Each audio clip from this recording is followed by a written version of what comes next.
صبر وته کې د عالم نیک سړی و بیانونه به کول دیني بیانو پرې د کوزوي قبر ته صبر وته کې مجاهد دی قبر ته کوزوا صبر وته کې مالدار قبر ته کوزکا صبر وکړه وړه وړه بچی به جاړي قبر ته کوزکا صبر وکړه خزه به جاړي قبر ته کوزکا صبر وکړه بوډۍ مور ته دروازه کې ولاړه ده چې جنازې راوته د سترګو نه اوښ کې روانې دي زما زوی چېرته وړي صبر وکړه دې ته لږ کېده قبر ته یې کوزه و رسول سلم وایي چې کله مړی وشي اسرعو بالجنازه دا جنازه زر زر وړئ سبحان الله چې قبر له ویسي یعنی دې خاورو اچولو کې نه بیلچې ته ضرورت شتي نه کشۍ ته ضرورت شتي په دې موټو کې په دې چونګونو سره دا قبر دله په یو څو منټه کې ډکوي ناشنا خبره چې ما ته اوس ته کومه کوله هغه دا ده دا دنیا دومره زر ختمیږي دومره زر ختمیږي چې ته څنګه مړ شوې که نه دا نوم د ته هم څوک نه اخلي دې ته هم چې ته سوچ کړی مړ شو مړی کوم ځای کې دی جي مړی مه وایه پلانې صیب وایه صیب مې بلر کوه مړی کوم ځای کې دی هغه مړی به څه ټایم راوباسي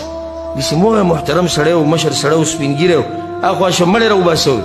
دا مړی قبر ته کوز کړې دا مړی د دغه ځای نه راواله مړی د دې ځای نه که مړی دې ځای نوم خو ته وایه که نه و یار څه دې تلي نوم ته هم لاړه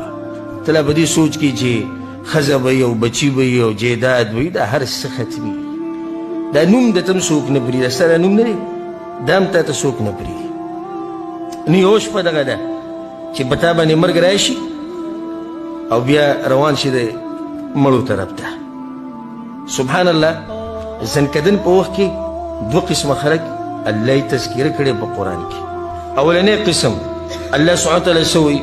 إن الذين قالوا ربنا الله یقینا هغه کسان چې دا خبره کړې ده چې رب زموږ الله دی ثم استقاموا عليه او به ژوند په هغې باندې تېر کړی